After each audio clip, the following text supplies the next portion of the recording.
week in gaming, we scream into the studio closure void. Don't Nod is in trouble, and much more. This is the Nerd Cave News, and I am one of your hosts, Zach Dykes, joined by my good friend and colleague, Derek Daniel. Derek, how's it going, my man? Man, I don't know why you forced me to come on this because we have nothing to talk about this week, man. Like, I don't know what you were thinking when I asked you, hey, can we just skip this week? And you're like, no, Derek, we have to keep up appearances. You had you had a week off 2 weeks ago. You cannot have another one off. And I was like begrudging, but no, I'm just being satirical, guys. Like, we have a lot to talk about. Like, A lot to talk about. some- It won't be as long as last week's episode. No, but it'll feel like it with our discussions because we have opinions. Like, we have, like, stuff happened and we were just like, it builds off of the negativity that we had at the end of the show, like the article we read at the end of the show, and just keeps building and building and building, and we're like, cool. Like, we just had a great week, like, great summer, the best summer games fest that we've seen in a long time. Really great showcases from other companies, and all of a sudden, it's like walking in a park, it's like walking along the beach, eating ice cream, and then boom, seagull dung on your head. True. It could be worse. Seagull dung in the ice cream, you can't tell. Oh, God. That's how layoffs normally are. It's like you don't know they're coming. And then you're like,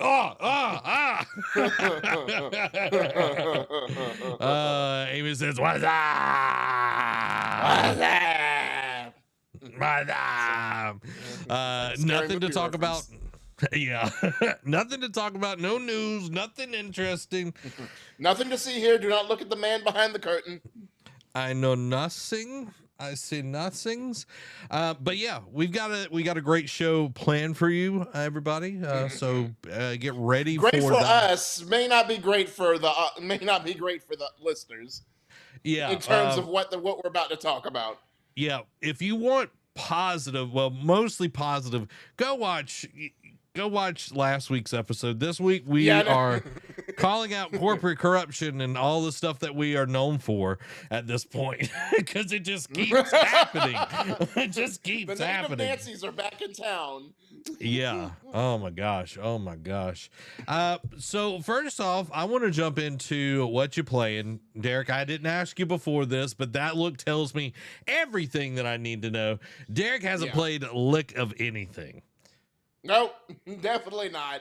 And I had some, business stuff to handle yesterday. So, I didn't get a chance to, like, I thought I would, but it was like, that didn't happen. So yeah, no. And then what was it this past Saturday? What did I do this past Saturday? I play video games, apparently. Oh, I went to go see my nephews. So, well, my godsons, essentially. Yeah. This week. Went to go meet the new addition to the family and go see and spend some quality time with my godson. So that's what I was doing last Saturday. I was like, why didn't I play anything? But actually, technically, I did play with him. I played TMNT. What was it? That 2D arcade Revenge? one. Yeah, Shredder's Revenge. Helped him play. Helped him beat the last level. He was stuck on the last level. There you go. Beat that, and then we just played Minecraft creative mode. I'm just like, cool. Like, he was doing his own thing. I was just burrowing and, burrowing and exploring and destroying, just doing my chaotic self in Minecraft creative mode. There you go. I'm glad you at least touched the digital world, the digital grass, if you will. For me, I started Final Fantasy VII Remake Friday of last week. So after watching that trailer, got the itch for it, did you? Yeah, I was like, okay, I'll start it. I played maybe an hour or so. Yeah. I got to like the shanty town area. I've essentially replayed the stuff that I played. I played a little bit further than that the first time. Got you. So I played a little bit of that, but the thing that I mostly played was V Rising. And man, put so much time into V Rising. I can't escape it, dude. It is so freaking good. I'm loving every minute that I get to play it. And we've watched several animes that were just like one season long. So Amy was finishing up. I think she did finish her game that she'd been playing, and I was playing V Rising, and we were watching a few different ones because we finished up Vinland Saga, and we didn't want to like start a new anime right away. Yeah. So we tried out like the witch that like killed slimes for like 300 years or whatever. Oh yeah, I've maxed out my level. Yeah, that one's Yeah. like, I don't know why that got a second season, because the first season, it seems like they'll, like, by the title there'll be a premise, and then there's nothing. They just do nothing. It's like rinse and repeat. Like, oh, something bad happened. Boom, super strength. And I'm like, okay. And I almost, I thought I saw right when I was looking at the watch list. I was like, why is this popped up again? Yeah. Yeah, we tried if you that. wanted to watch that, go ahead. Yeah, we tried it. Amy was like, "Are you enjoying this?" I was like, "Not really. I'm not really paying that much attention to it." No. So we bounced to another one where it was like, kid starts like a laundry mat or whatever with slimes. By the grace of the gods. Yeah, that one was pretty interesting. Okay. So I enjoyed. It was 2 seasons. We watched both of those. But you won't watch the really good slime one, and that reincarnated slime. No, I won't. It's against the law. It's against the law. But then I got Amy to watch Gachiakata, so we watched and finished. I figured when that Gachiakata. popped up back on the watch list, I'm like, this is the Amy watch. Yeah.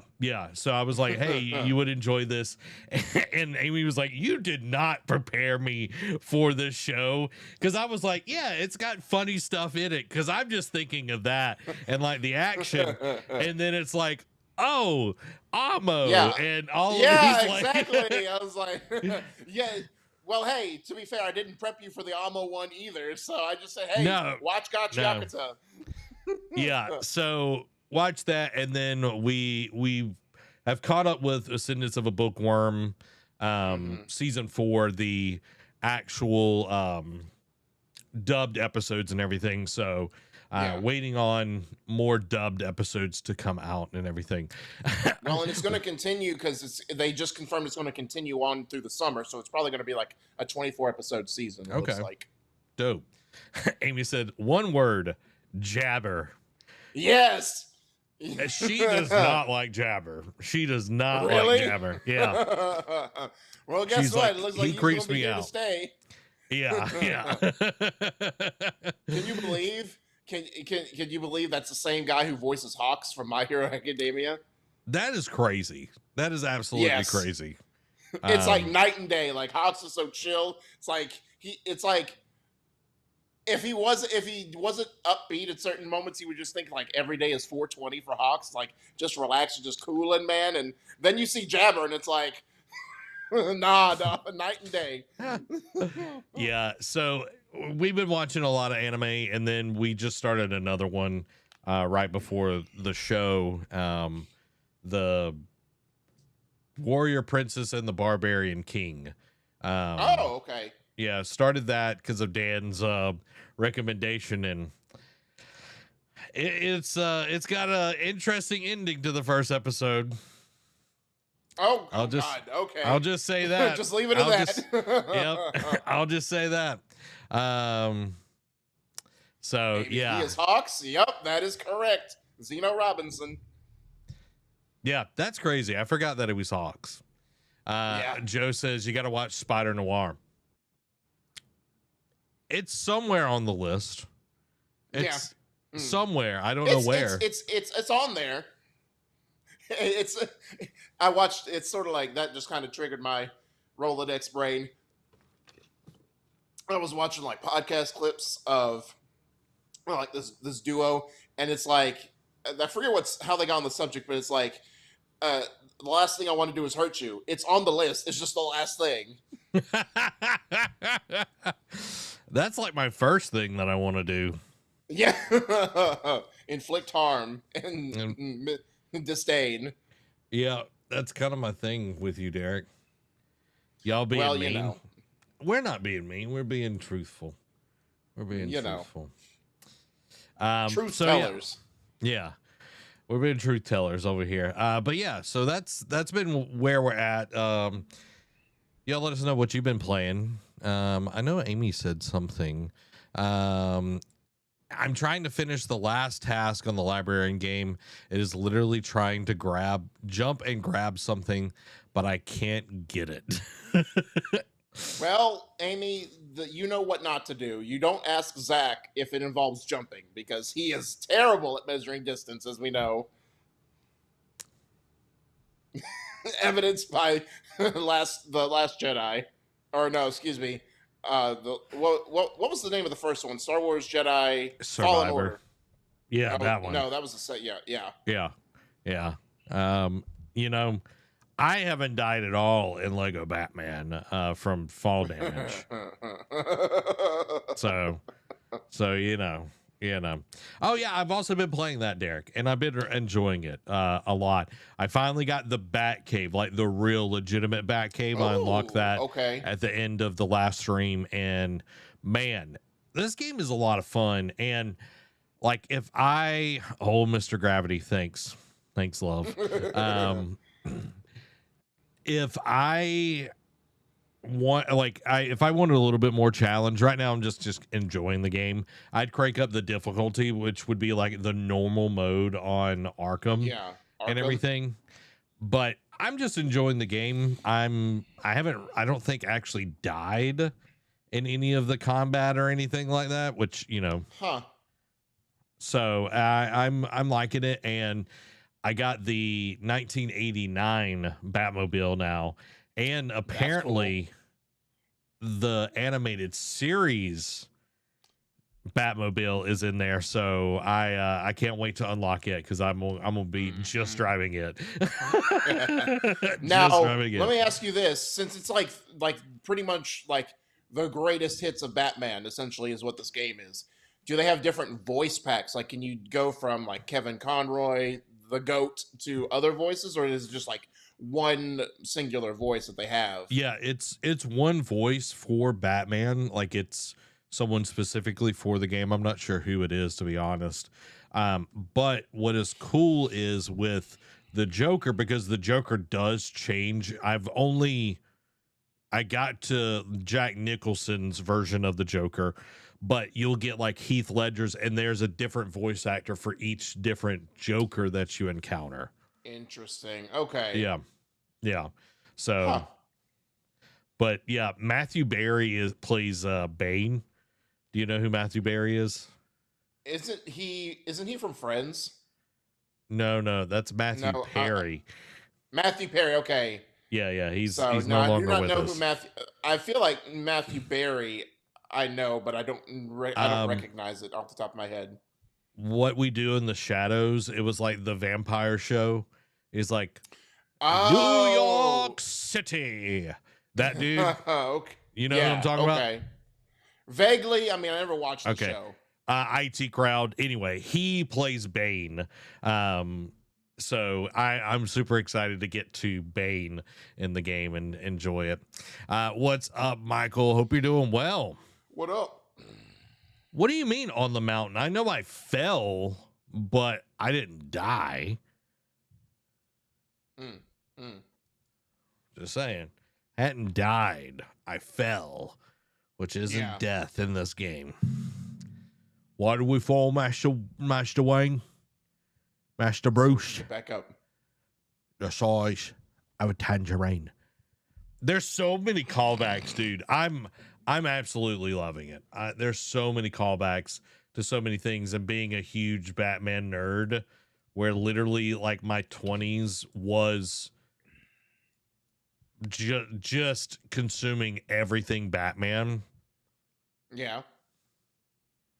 Matthew Berry helps me pick out my fantasy lineup. What? Is that like a fantasy person? Like a fantasy? I'm sure he's talking about like fantasy football and stuff like that, or fantasy sports. Okay. Oh yeah. That's right. That this is a different Matthew Berry. Yeah. Oh yeah, that's no, I know. Okay, now I know who he's referencing because yeah, he works for ESPN. Yeah. Let's see, because everybody wants to know who this is, Derek. Okay, everybody's like, oh my god, I need to know who Matthew Berry is. All Hey, right. we need to keep. Hey, one keep the positivity going because once we're done with that, once we start the show, once we get into the articles, it ain't gonna be positive no more. Very true. Very true. It's all downhill from there. It's all over but the crying, as my grandfather would say. So Yeah. this is Matthew Berry. Um, Okay. so um, so if you've watched What We Do in the Shadows and all of that, he's like the main vampire and everything. But the IT crowd is where I got him from. So Got you. yeah, yeah, yeah, yep. So without further ado, Derek, are you ready to get into this slobber knocker of an episode? Oh, I'm ready to go 20 rounds, my friend. All right. Well, first up, Don't Nod warned it will run out of cash by November. This is by Tom Phillips over at IGN. French developer Don't Nod will run out of cash this November unless a new funding source is found. The company has been searching for a hit in recent years amid a string of releases that have failed to set tills ringing, including Harmony, The Fall of Reverie, Jusant, Banishers, Ghosts of New Eden, and this year's sci-fi action adventure Aphelion.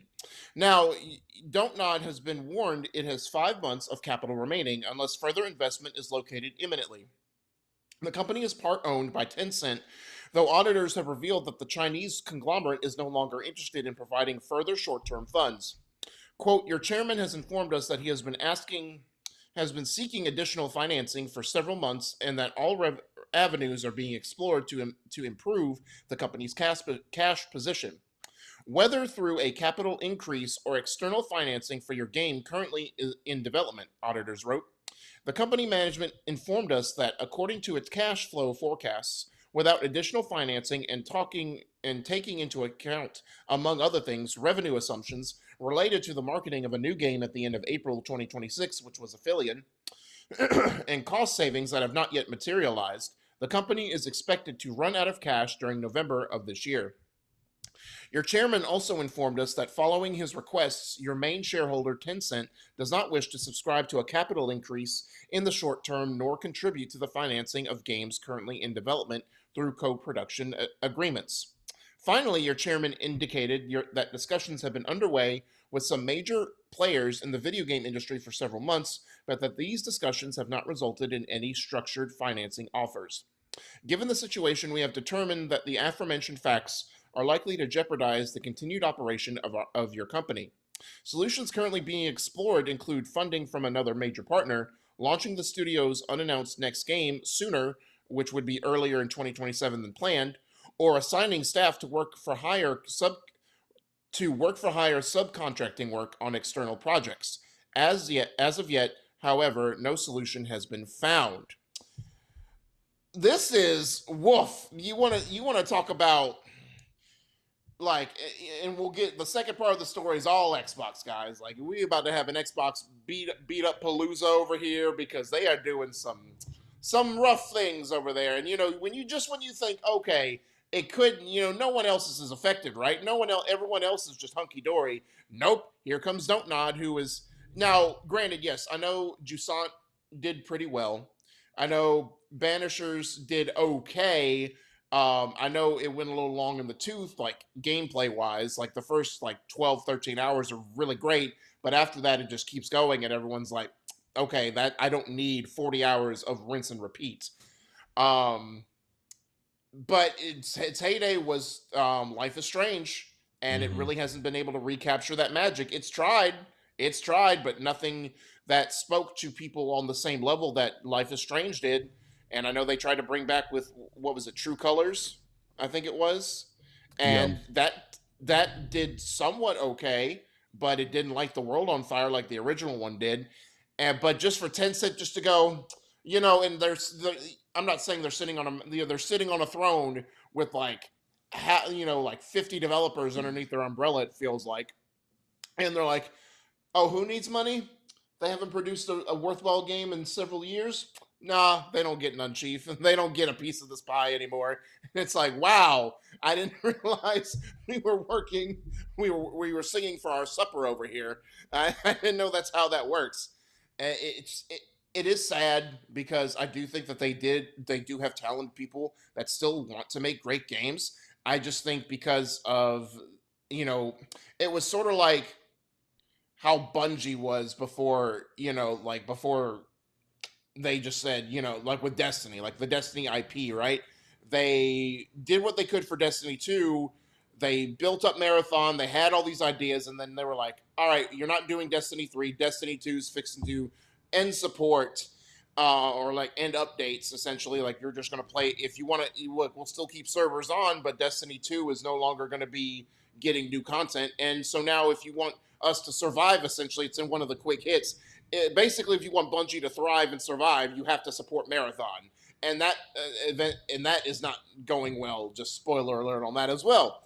But Zach, what do you take from all of this? Like, obviously, it's not going to be as a big impact as some of these other articles that we're going to talk about. But Don't Nod was a name that you held in regard for a very long time. So, what would this mean if Don't Nod had to shutter its doors?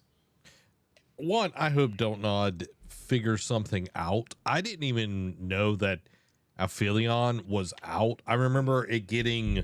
announced and it was like, oh, this is going to be Don't Nod. And Mm-hmm. it was like, okay, that's weird. I wouldn't have thought them doing something like this is a little bit more gameplay focused, that sort of deal. Story, which there's clearly, Yeah. story to the game and all of that, but looking at the reviews, they're mixed on Steam. Out of Yeah. 263, and literally the first one says, I can't in good conscience recommend this game. Wow. That's And rough. yeah, That's rough.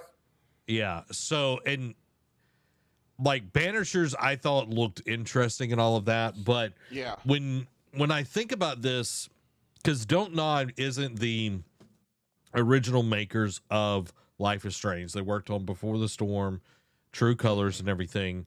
So it's like, okay, True Colors I think was a good one. It was Mm-hmm. received critically well, but that doesn't mean really that and that's what a lot of this is what we're going to be talking about tonight, is that you might be critically received well and praised, but that doesn't mean that it adds up on the spreadsheets. So, That you sounds a know, lot like Square Enix back in the day, like before they sold off some of their IP. Because I mean, Hitman would do well. Tomb Raider, like the new Tomb Raider trilogy they did, would do well. Prime example that I keep going back to, haven't talked about in a while. Sleeping Dogs, a new IP, critically received. A brand new IP sold over 1 million copies. Most studios would be over the moon for. yep. Square Enix said didn't hit our sales milestone. And like, what was your sales projection? Like, it's baffling, and it's just like, well, it did well critically, but we don't see the return, the ROI, so we can't, in good conscience, fund another one or fund your next project. And it's like, excuse me, like, Yeah. I can't Yeah. build off of the momentum I just had with a good run on. Yeah. EA, same thing. Yep.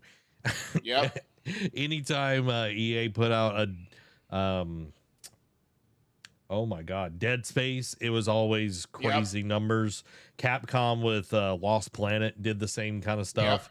It's like you're wanting these to be mainstay things, and like Don't Nod not getting any kind of funding from Tencent tells me a lot that Yep. there is some sort of mismanagement going on here. I want to give Either Don't by Nod the Don't bit. Nod or Tencent, we don't know Yeah, yet. it's like somewhere the money is is it going to things that aren't necessary? Like, can you like this would be a simple one. If you can get out of your lease, everybody works from Yeah, home. Like I yeah, know where it could literally be $8,000, which could be more in depending, like I'm talking about USD, but some people literally pay like $8,000 a month for rent on a building that could hmm, go into, like where could you put that money into other places? And that's, right, I don't even know how big Don't Nod is, probably 60 people at max, probably. maybe, yeah, It's not a huge one, but you're also making games that aren't barn burners, like people aren't yeah, knocking down the door. And I feel like Life is Strange has kind of had its life cycle at this point. I don't feel like yeah. people are like, It's even run its I course as the IP. yeah, like I loved the original Life is Strange and I've enjoyed the other ones when it was like, oh, you're getting to play as Max and Chloe is coming back and blah blah blah. I haven't even bought that game. I hadn't even touched it. I hadn't even thought about it. And it just hit my head because I remember us watching those trailers, and I know you were excited because the original duo was, but the girls were back in town, Yeah. the OG, and and I forget that game just kind of came and went to hardly any fanfare. Yeah. So it's like even people that really love that, there are so many other games that are out Yep. that I could be playing, and it just makes it where that this isn't as important and everything. And Jusant, like that was never going to sell. Like, let's be Yeah. honest. No. Like, and it was on Game Pass and everything. Banishers, I feel like was a little bit better of a game, but if you stay around too long, people aren't going to want to buy another one if the first one is No. just kind of there. But the way this needs to be done, they need to figure out how to save money, and that's not necessarily easy or something that is going to be comfortable. It could be, like I said, getting out of your lease. It could be, you know, higher ups taking pay cuts until they get solvent. It could Hmm. be seeking out investors that normally wouldn't, maybe not take this kind of risk or whatever. Like, find somebody that is not necessarily in the gaming sphere to get VC or something like that. You True. already have a Yeah. venture capitalist with Tencent there getting a percentage of it. It's like, find somebody. It's like, hey, we've had successes. We want, you're going to get 25% of the company or whatever for, enough runway for you to be able to operate. I could see this, Derek, and I don't know if they've gone this way, and this might be people that they're talking to, but Savvy Games coming into this and buying them Mm, out. interesting. It's Pay a 10 cent, possibility. yeah, pay 10 cent what they owe or whatever to buy them completely Yeah. out. Yeah. We'll see. I don't even know if Savvy's interested at this point. They might be Yeah, looking at that and be like, a lot of the times when you're struggling, it's like that's not the best time. I know the saying is always buy low, sell high type of deal, but it's like when you're struggling and you're falling toward the rock bottom, sometimes people don't want to bail you out.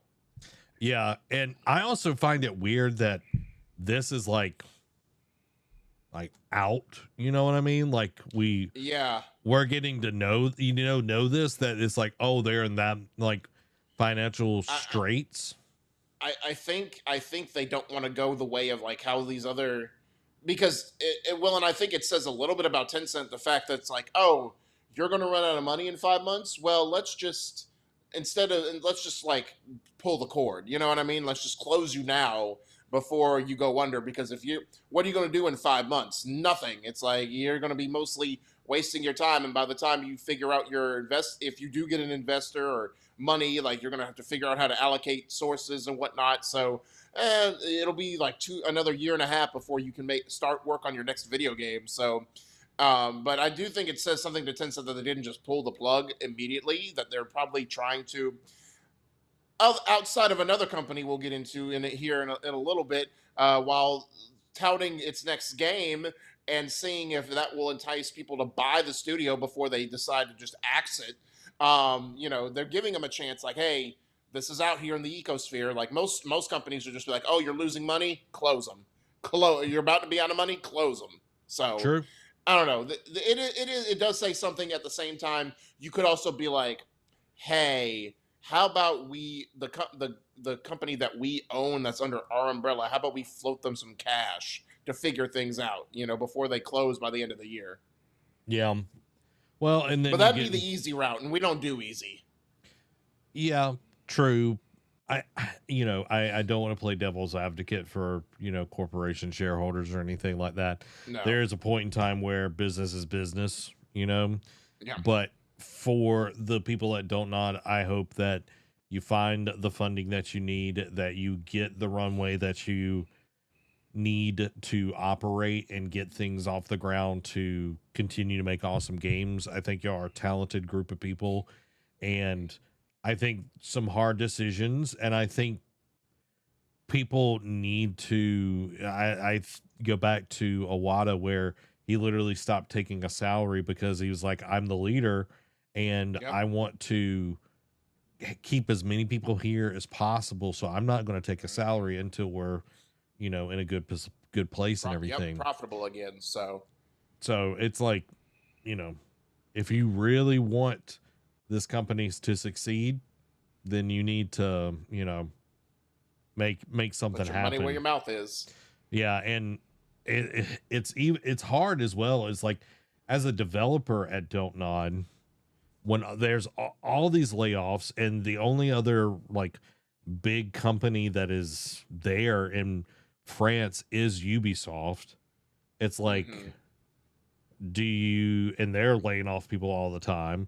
It's like, okay, do you stay and hope that it works out? Or do you, if I was there, I'd start looking. It'd be like, yeah, I want it to be successful and succeed, but I also have to think about my family and everything, and my that's a good personal point. self. It's like, yeah, because you can't, if this was beginning of the year and be like, if this was like February, let's say, right, and it's like, oh guys, in which I'm sure they probably, maybe by like March or April, they started hearing rumblings about this like being a possibility. But let's just say in February you found this out and it's like, oh, I have 9 months. It's like to figure it out. It's like, okay, we might have time. I'll have jobs open, but it's like 5 months out. It's like you can't hold out for hope at this point. Like, especially I know they're the French develop. I know they're in France, so I don't know how well the economy is over there. I'll be honest with you, but let's just say they're here based in the U.S. Like, and if they were based in the U.S. in this economy, you can't deal with what ifs. You got to deal with the knowns. You got to go out and find another job that's stable, that can keep food on the plate, rather than have to scramble at the 11th hour and figure out how you're going to pay the light bill.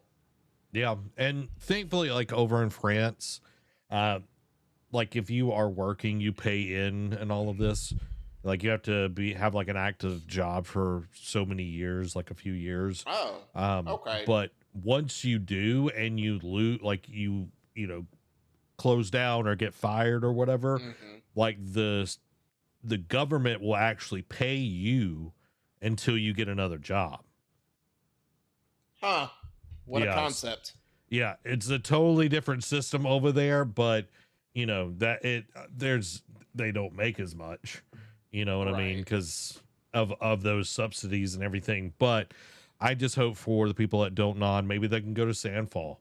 I'm sure Sandfall is wanting to ramp up, the size of their team and everything, and having more developers that have, worked on several different projects and everything would be a good place to go. Correct. So, and they're right across. They're probably in the same, like, in the same area ish, maybe. I don't know. Like, I don't know where Sandfall's located, where Don't Nod's located, essentially. But I'm sure they're next door neighbors, essentially. Yeah, because France is small, Derek. And just literally, you could spit across the pond, literally. I'm looking it up as we. Okay. Okay, so they're in Paris, and then Montpellier, France. I don't know. Montpellier, yeah. Yeah, I don't know where that is. Billiere, France to Paris. You know, because here at oh, okay, it's like 7 hours away by car, 3 hours by train. Oh, $64 to get there one way. huh. That's crazy. Yeah. So there you go. Anyway. There you go. Oh, let's jump into the main beef of tonight's episode. And we're going to be talking about Xbox. Xbox. TV. Call of Duty, dogs. DRM. So we've got a few different things to talk about. And this is Xbox becomes the villain. That's kind of the heading here. But first up, Asha Sharma warns of a company reset. And we talked a little bit about this last week. And then Bo kind of referenced this, but we're going to jump into this. And this is by Tom Phillips over at IGN. So Sharma's memo to Xbox employees, subsequently published publicly online, painted an unflinching portrait of the problems facing Microsoft's gaming division and made it clear that difficult decisions were now necessary in the coming days. Quote, the company stopped sharing detailed Xbox sales data in 2015, so Asha mentioning the 3% profit margin now is actually big news to justify what is coming soon, said Dr. Sirkin Toto, the CEO of consultancy firm Canton Games, noting Sharma's public reveal of Xbox's accountability margin spoke volumes. The business is clearly not working. Microsoft could make more money just leaving its cash to the bank, as the interest rate for corporations in the US is over 3.6% currently. Considering Xbox was one of the biggest spenders over the past decade, buying up ZeniMax Media and Activision Blizzard King, it is now looking for ways to capture a return on that investment, agreed Joost van Drunen, video game industry researcher and professor at the NYU Stern School of Business. It is common practice for firms to reduce headcount in the wake of an acquisition, but in this case, we can identify several other unavoidable catalysts. First, the RAM-pocalypse is real, or memory loss, as Andy puts it. Xbox has already started to de-risk its hardware business by partnering with third parties and creating a partner network. The tripling of hardware component costs has further catalyzed that effort, yet hardware remains a low-margin part of the business. Game Pass was too expensive, and monetizing players via a monthly subscription clearly has a ceiling. Sharma has also signaled the return to exclusives as a central part of its platform strategy, but the honeymoon phase of new management is going to come to an end soon, and we'll start seeing the real work that's going into turning a $25 billion with a B dollar gaming titan around. Before Xbox rolls out additional revenue streams around user-generated content markets and in-game advertising in a long-term sustainable way, it will be forced to lower its overhead to maintain the 30% margin that Satya Nadella will expect. A 3% accountability margin down year on year against $20 billion with a B of investment over 5 years, while revenue actually fell, is a line written for investors, says Reese Elliott, head of market analysis at Alinea Analytics. Excuse me.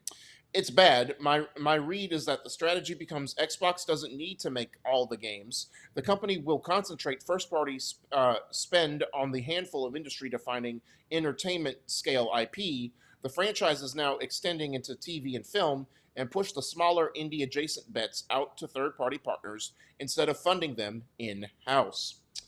And, again, like you alluded to, Zach, Bo talked about a little bit last week. We kind of touched on it. But, again, we're going to bring this back up because we haven't talked about it, and this is going to be more in a negative connotation. The plan is a plan until it's not the plan anymore.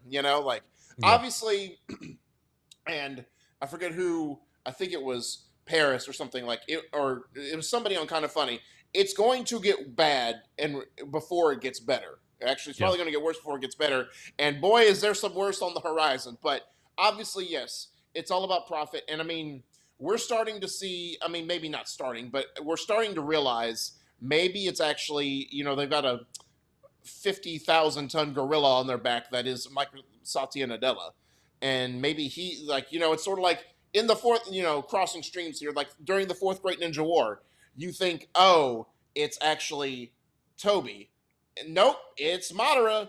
Nope, wait, there's someone else pulling the strings. It's like you want to keep finding someone to blame, and then you find out the true mastermind, and you're like, aha, it was you all along. And it's like, we were thinking because Phil, like, and it's weird that all of a sudden Microsoft proper is taking a sudden interest in how their gaming division is, and I guess they see how much money they were losing, especially since the Xbox One era. So for 10 years they were taking losses and not making great profit return margins, and they were like, enough's enough, we're going to step in. And we thought, okay, Phil had his hands tied.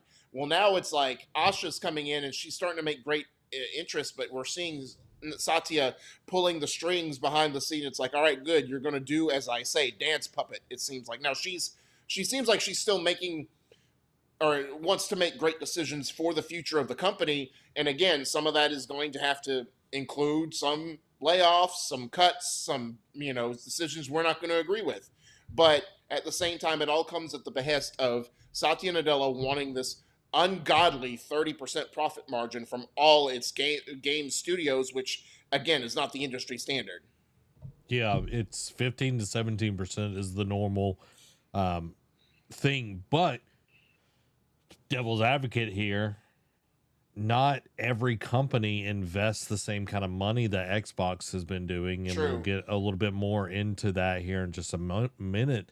But I wanted to speak on this part where we are literally looking at not anything that Asha has done. Okay. Yeah. This is this is like, anytime a new president or governor or whatever comes in, and then you start, oh, well, this, that, and the other. And it's like, oh, well, that was the last administration or even the administration before that, that's finally like coming to fruition here. So a lot of the issues that we're seeing is because of, I love them to death, Phil Spencer, Sarah Bond, but it's like, clearly we weren't making enough bold decisions, to keep everything afloat. We were just kind of like, we're just going to slowly do this, that, and the other. We're going to erode the trust of people here. We're going to take away the reason why people need to buy an Xbox, all of these different things. And then wonder, why are we losing profit margin? Why haven't we actually talked about sales data of the Xbox since 2015?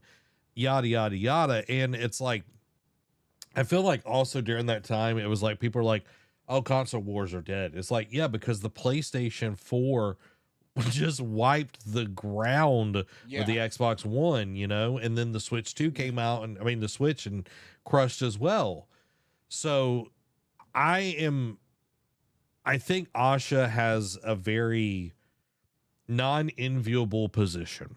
Okay. She has done really good stuff in the first 100 days, but she's about to have to make some decisions that are going to potentially alienate some people, but has the long-term effect of maybe bringing the Xbox brand into actual profitability that it hasn't ever had. And I think that's difficult for somebody that, and she's an outsider. I think that's something that, we were like, does she have what? In everything she's done so far has been like, okay, this is good.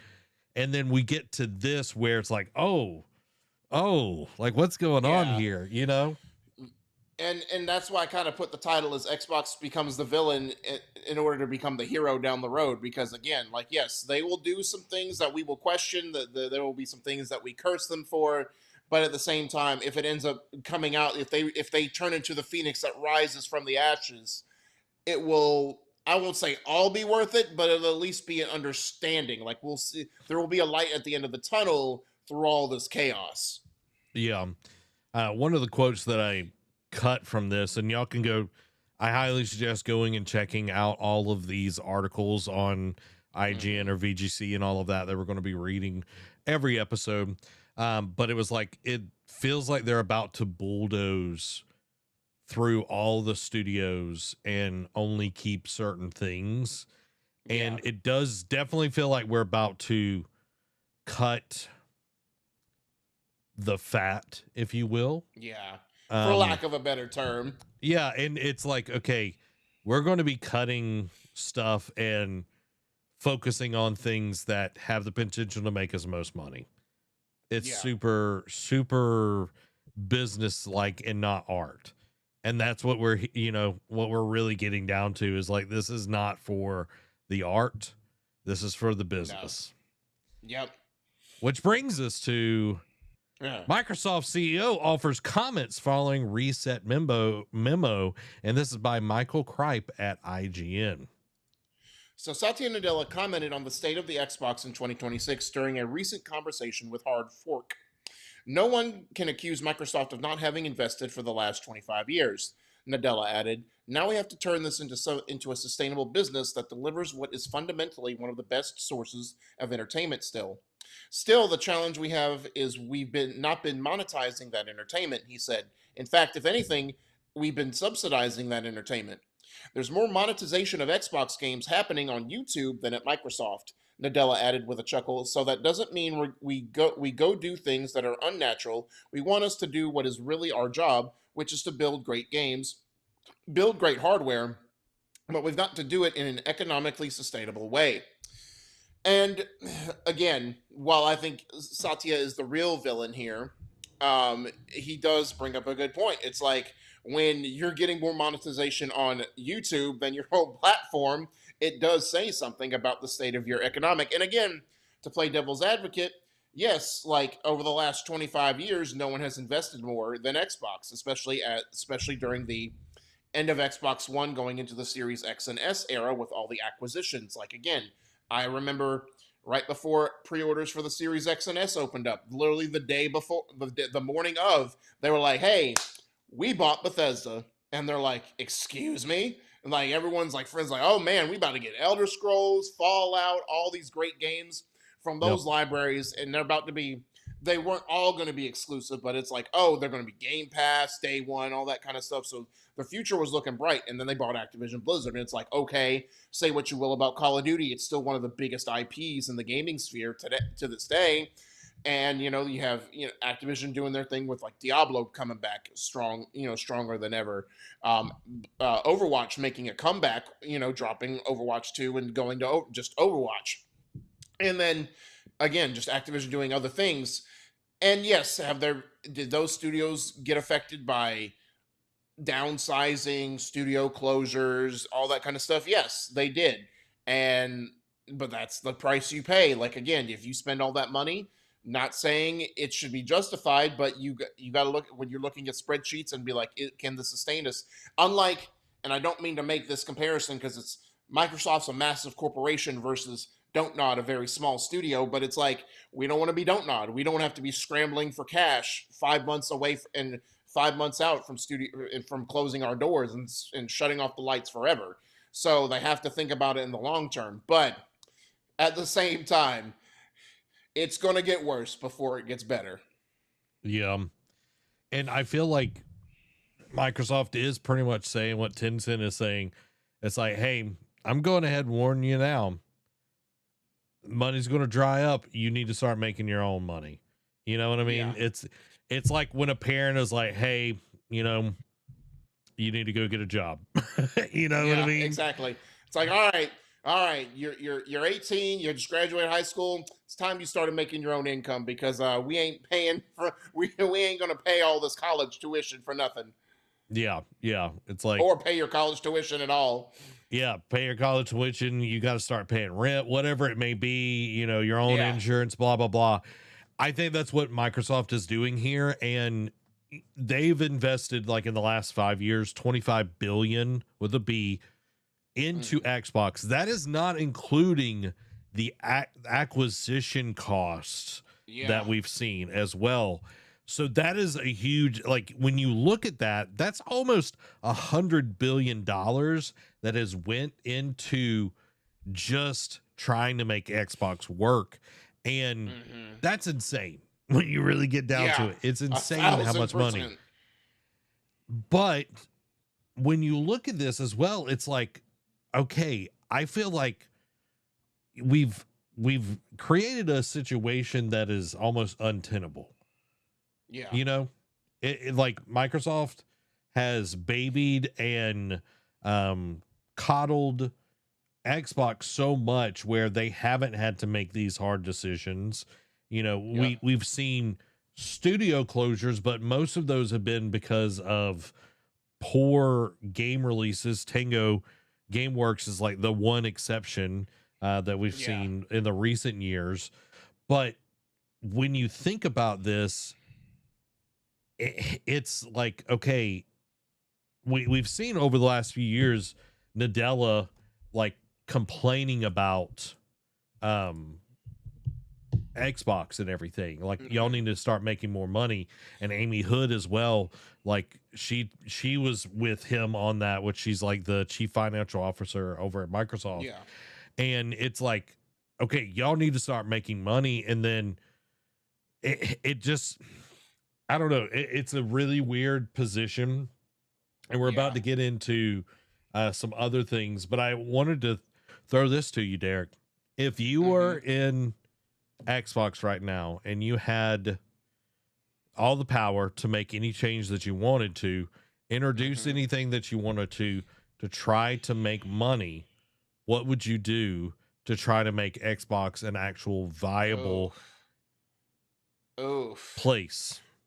Well, I mean, for one thing, I mean, so there's good and bad with this, right? So one of the main things I would do would find a way to make components easier to get, because I mean, right now when the system is so flippin' expensive, and the Helix is going to look like it's going to be $1,500 at launch starting off with, it's like, okay, cool, we want to bring exclusivity back and do all this and that, and it's like, okay, how are people going to get the consoles? How are people going to afford to get these consoles? Like, because it's not one thing that it's like, oh, I can't find a console, but when I do, it's out of my price range. So find components that will make it cheaper, but won't affect the quality too bad.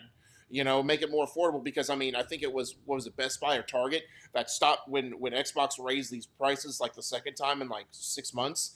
They were like, we're not carrying Xboxes anymore because y'all, not only are they just sitting there collecting dust in our inventory, they're they're going to be way priced out of our consumers' price range anyway. So we're just cutting it all together.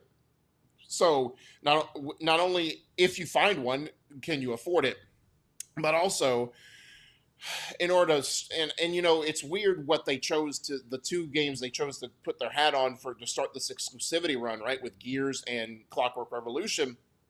And I know Bo was like, they need something. Last week he talked about they need something to give you a reason to come to the platform. Yeah, I get that, but again, you do that with Gears is a big IP, but the last couple Gears haven't really done that well. So it's like, why? And then you put the first Gears, you redo Gears 1 again, and then put it on PlayStation 5, and that's the only one in that ecosphere. But yet you're going to bring Halo Campaign Evolved, a massive IP that's, despite how you feel about the last couple ones that came out, it still holds merit. Fable, that looks, we saw a fantastic trailer at their showcase. We raved about it. That's coming multi-platform. Forza Horizon 6, a really compelling, it's out right now, one of the really hot racing game, multi-platform. So I would still continue with some of these major IPs going forward, multi-platform, until you get to a point where you get to consoles in store and brick and mortar stores again, or available to just the public to buy at a cheaper cost. And then you start playing the exclusivity game of, all right, now that more people have the ability to get an Xbox, now we can say, here's the reason to come back. We're going to start gatekeeping some of these games on our platform again. Like, I like the idea. Yeah. I think games are the only way to make money at this point. Yeah. Like selling, and that's a long-winded way of saying of like, make the games more accessible and like all that kind of stuff. but you have to be able to get hardware first. You know what I mean? Yeah. So, Well, I think they either need to double down on Game Pass somehow. yes. I know Make that they're that not. viable again. Make it the best value in gaming. Yeah, it also cheapens like every game that goes on there as well. Oh yeah. You know, so it's like even if you have a ton of people um buying the game or trying out the game, doesn't mean it's being bought. Like Forza Horizon 6, 6.4 million copies have been sold so far, and I don't think the PlayStation 5 version is out yet. I don't think so either. Yeah.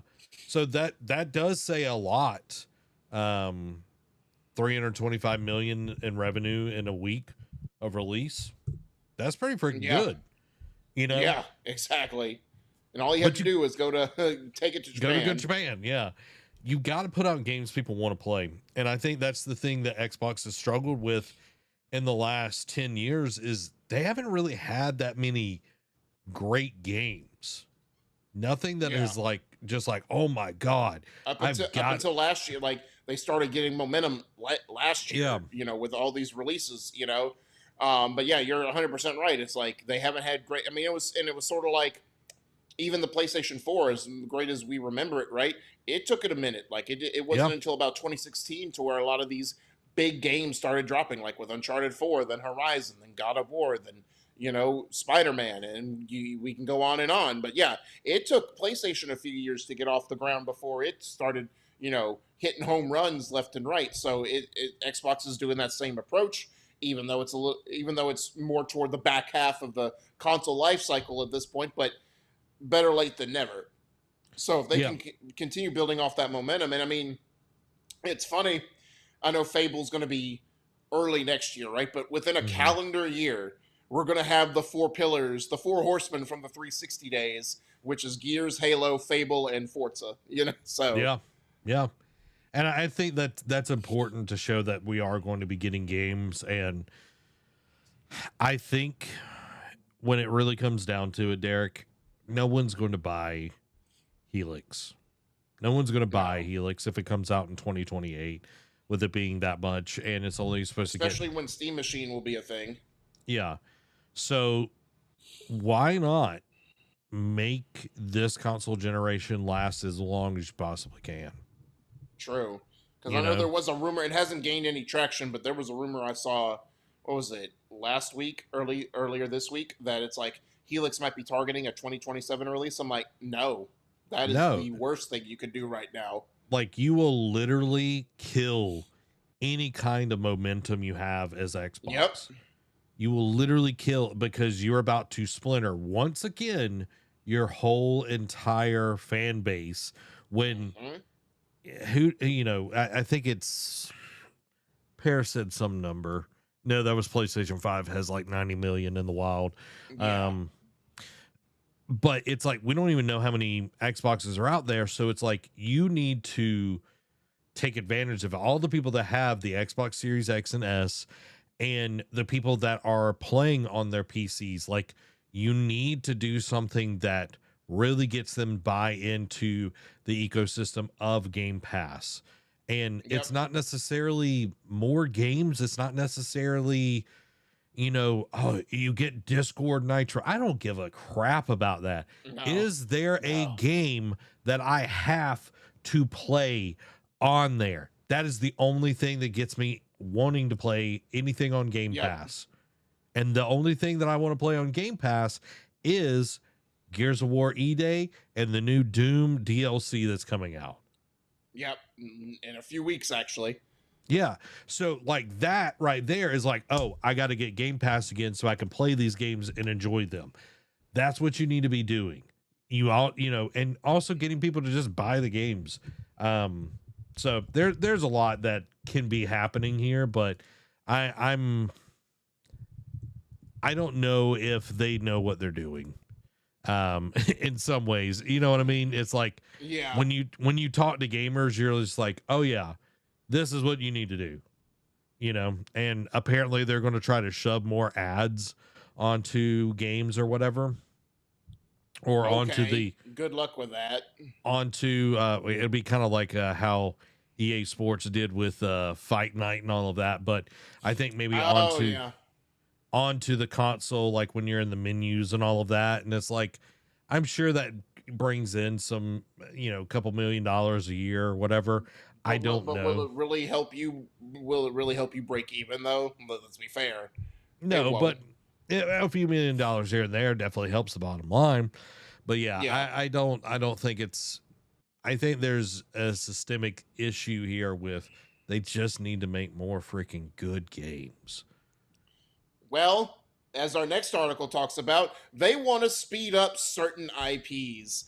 As Microsoft CEO wants to speed up Halo, Elder Scrolls, and Fallout development. And this is by Michael Kripe at IGN.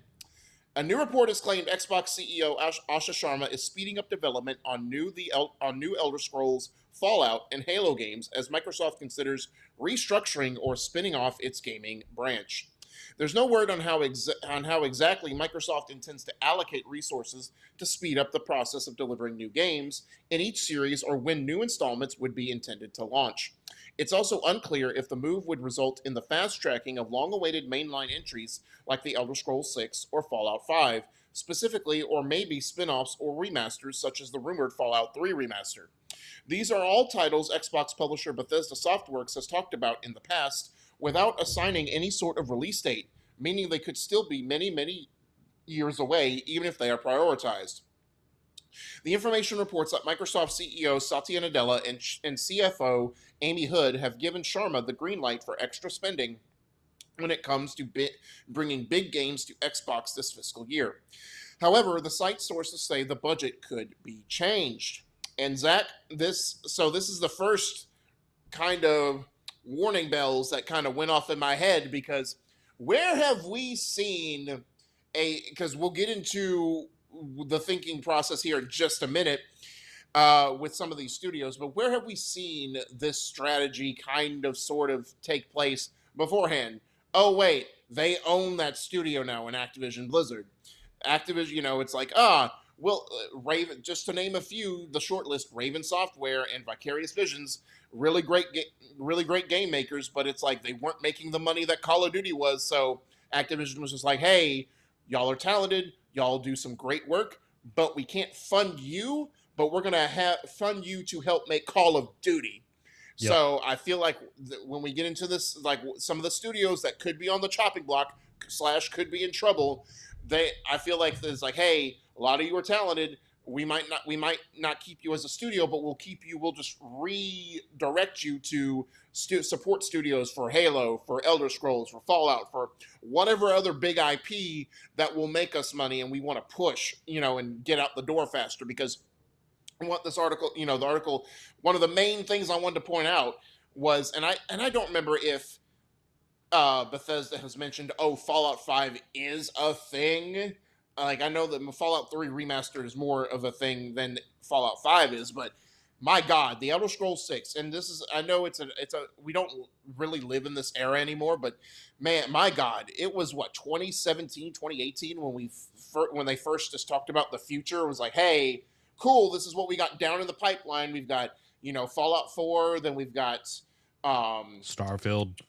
Yeah, Starfield, and then after that, Elder Scrolls 6. And I know everyone went nuts, but everyone's like, it'll be 2035, and here it is, 2026, and we have still not seen any development update. No, mum is the word, and it's like, and I think I saw, like, it was during Summer Game Fest, it was like, it's been about 8 years now, and still no update on Elder Scrolls 6, and it's like, yep, it's going to be like the dreams. Now, granted, yes, Bethesda Softworks and Elder Scrolls as an IP is much bigger than Media Molecule and Dreams, but it's going to be like another Dream situation where you've been in development for so flippin' long that if you don't make boo-koodles of money, your butt is grass. You know what I mean? And so obviously they won't close Bethesda Softworks proper or ZeniMax, you know what I mean? Like they won't close them, but they will definitely be like, hey, we're going to send some people to help you get your next project out and make sure it's banger, because this Elder Scrolls 6 took way too long, and unless it does like GTA 6 numbers, it ain't gonna look good for you, Chief. So, but this is exactly, it's going to be a good and a bad thing. Like if they help out Bethesda, it will, because everyone's take is like, yes, they make great games eventually, even though they come out buggy messes. But they do make great games, but it takes so flipping long for the next entry. And I know in this industry nowadays, games take longer than ever to develop because of the budgets, because of the technology and all that kind of stuff. But it's like but that part of that is the human resource aspect. It's like sometimes you just don't have enough people on enough hands to put the recipe out. And if you do this, it could help mitigate a lot of that prolonged lifeline. At the same time, if you're going to cut off studios just to make them support studios, I don't like that either, because we saw, like, again, Raven and Vicarious Visions, really great game developers, really wish they could have stayed doing their own things, but Activision had other plans. Yeah, Toys for Bob was even in that until they got over with Oh yeah, Microsoft. until they said thanks but no thanks, fam. We want to keep doing our own thing. Yeah. So this is my thought on this. It's like, yes, you need to push out more of your main IP. You also need to create new IPs. It Correct. can't just be the same things that have carried you through the Xbox One, the Xbox Series X. Like, there has to be new stuff.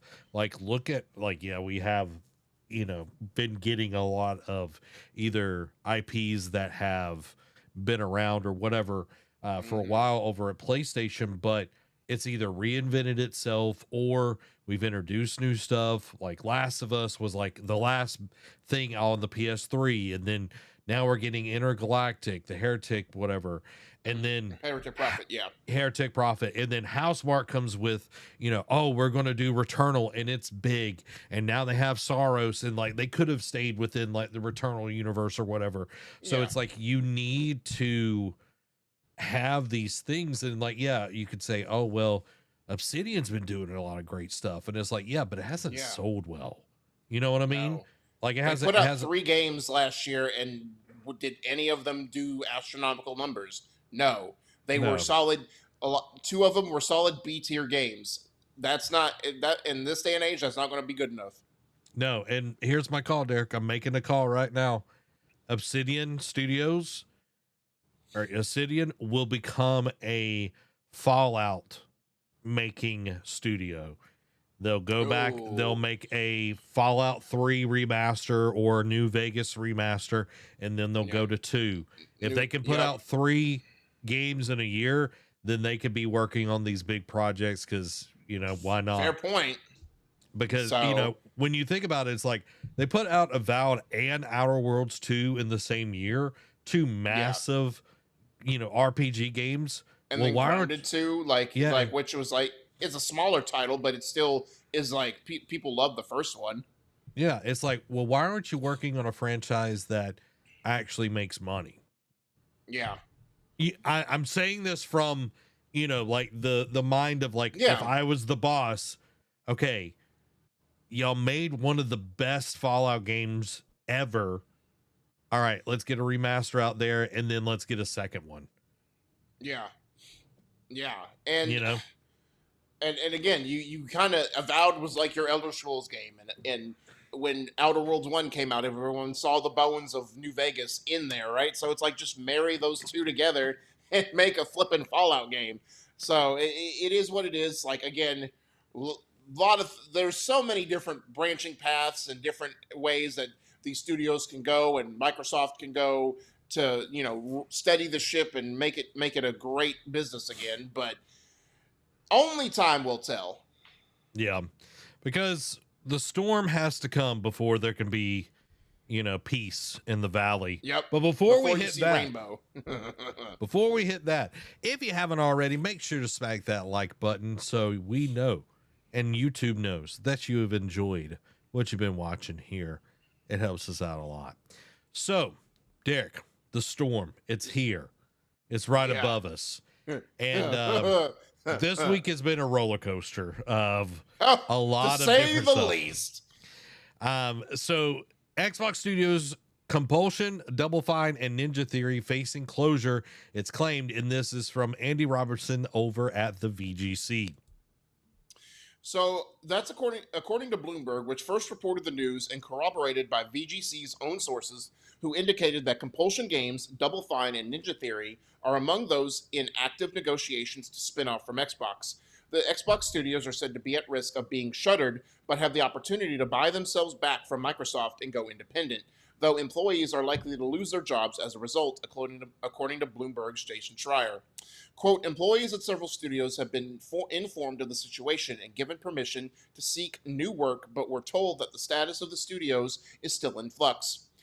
Cambridge, England-based Ninja Theory, which does the Hellblade series, announced a new game, Senua, just last week at the Xbox Game Showcase. Both Compulsion, which did South of Midnight, and Double Fine, which did Kiln, have released games in the last year. All three studios are known for creating award-winning original games, but not necessarily commercial hits. The potential studio closures of sales come as part of expected widespread cuts at Microsoft's gaming division, which were foreshadowed this week by comments from CEO Satya Nadella and Xbox boss Asha Sharma, who warned that the Xbox business needed to be more profitable in the future. Shortly after, Bloomberg reported that Microsoft was planning significant cuts to its gaming division, reportedly planning to take place shortly after the end of its fiscal year on June 30th, which is just less than 2 weeks away. Yep. Which is crazy. And dude, when I first saw, the first was, of course, Compulsion. And at first it was reported that, oh, they're closed. And then it was like, no, they're in talks to be closed. And then it was coming, I was like, oh, Ninja Theory and Double Fine, which a lot of people in the ecosphere was like, oh, what could be, when they heard about all this reset and the restructuring and making the business profitable, people were like, oh, these studios are these are a lot of the top 3 on a lot of people's list for that could get axed. Now, the positive, the corn in the middle of all this is that Microsoft is, instead of just closing them like they did with Tango Gameworks and all them, it's sort of like the Toys for Bob thing. They are giving them a chance to buy themselves out and go independent. Now, of course, as stated in the article, that's not going to come without battle scars, right? Yes, you can buy your freedom essentially, but you will lose people in the midst because, of course, the funding is not going to be the same. Of course, and Double Fine has been independent before, Ninja Theory was also independent. And Compulsion Games were independent. They were all on their own. Yeah, they were getting deals Compulsion. I know, what was that launch game on PlayStation 4? That was kind of exclusive for a time. They have partnerships. And yeah, you can look it up. But Double Fine was independent for a long time. But again, when you get that Xbox money or that big, publisher money, yeah, you can hire more people to do more projects to make your games bigger, to make your games better. And then when that goes away, it's all right, we have to downscale. We can't keep all these people that we had when that budget was there. So, of course, it's not going to come without casualties, but I do like the fact that they are giving them a chance to spin off, buy themselves out, essentially. And I know we'll get into it. That's essentially why they showed Senua. It's sort of hey, I know we didn't really, even though it was our fault that we didn't do great advertising for Hellblade 2, they still love what they do with this series. They still have stories to tell in this universe. Please buy them. And it's kind of a weird thing to say. It's the studio that you bought over a decade ago, that you believed in, that you still told them, hey, we're going to greenlight this next game, even though the second one didn't do gangbusters. We're going to do that just to shop you. That it's such a weird thing to say in this day. I'm not going to go in my complete thought process down that rabbit hole because it's a weird thought process I have on that whole ideal. But I do like the fact that they are giving them a chance to just, before they just say, hey, y'all are going to have to either be shuttered or y'all are going to just be absorbed into support studios to make these bigger IP come out faster and better. Yeah, Contrast was the name of that Compulsion game that Thank you were, you. yeah. Which I played a little bit of, but it was all right. It was an okay game. Yeah. With this, I'm looking at it, and my thought is like, okay, how are they going to get the money for this? You know, Correct.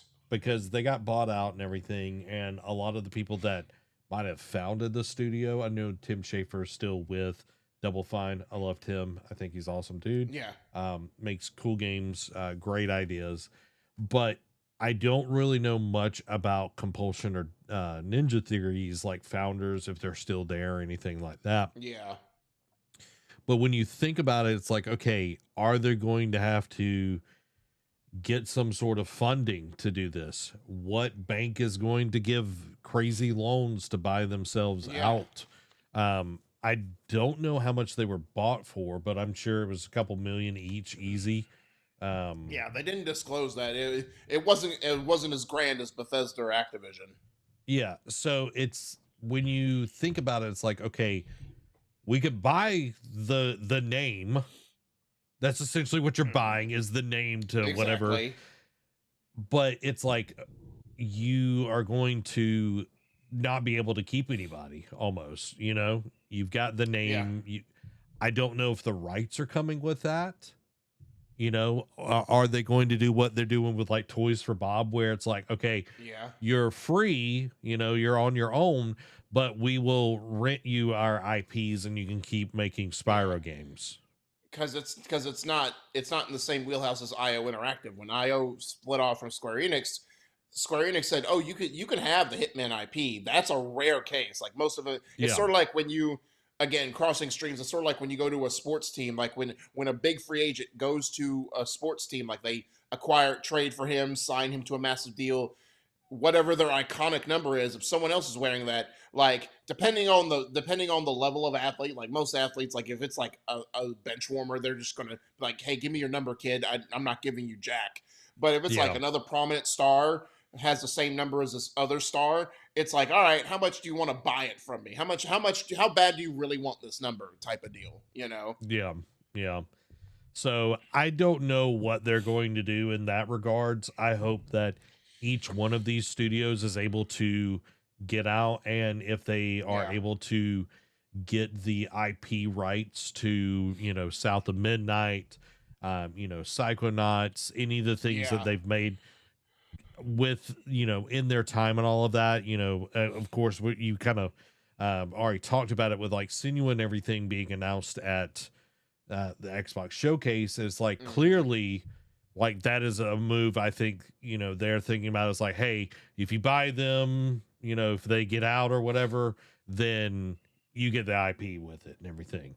Right. Because It's like we'll sweeten the pot here because you know Ninja Theory and Compulsion were part of that because Double Fine was its own announcement. I think it was like the following year or two E3s after, but Compulsion and Ninja Theory were part of that initial, like when Microsoft first did the bidding wars, so to speak, during the Xbox One PS4 generation. They were part of that group with like Obsidian, with Playground Games, where it's like, hey, we're acquiring 6 new studios to make great Xbox games, and everyone lost their minds. But Ninja Theory at that point, like, yeah, that was off the heels of the first Hellblade game, which was originally a PlayStation 4 exclusive, and but before that, their claim to fame was making the DMC Devil May Cry game, which was not in the same universe as, like, it was like that emo, edgy version of Dante. Like, it was great hack and slash action game, but it wasn't. Everyone agreed is like, this is not what Devil May Cry is. Like, if it was just an action game that didn't have the DMC logo, it'd be a great game. But because as DMC, it's not. It's not a DMC game. So Ninja Theory was already like, it's like, okay, cool, you have great gameplay bones, but it's like, can you make a compelling story game? And that's when Hellblade came out. But I don't know. I do think it just feels like icky. You know what I mean? Like this whole thing is like, oh, we're gonna announce the next game, but we're using it to shop off our studio.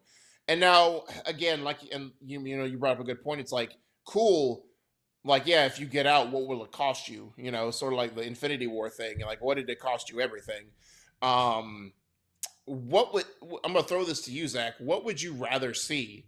What would you think would be better for these studios? Because again, while we, like, and I'm just gonna say this just as a like an industry fan of like creative developers.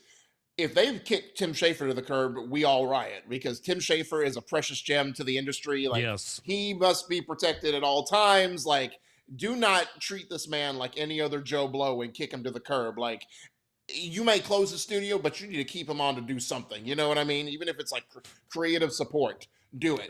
But He's the get American version of Shuhei. exactly for sure, 100%.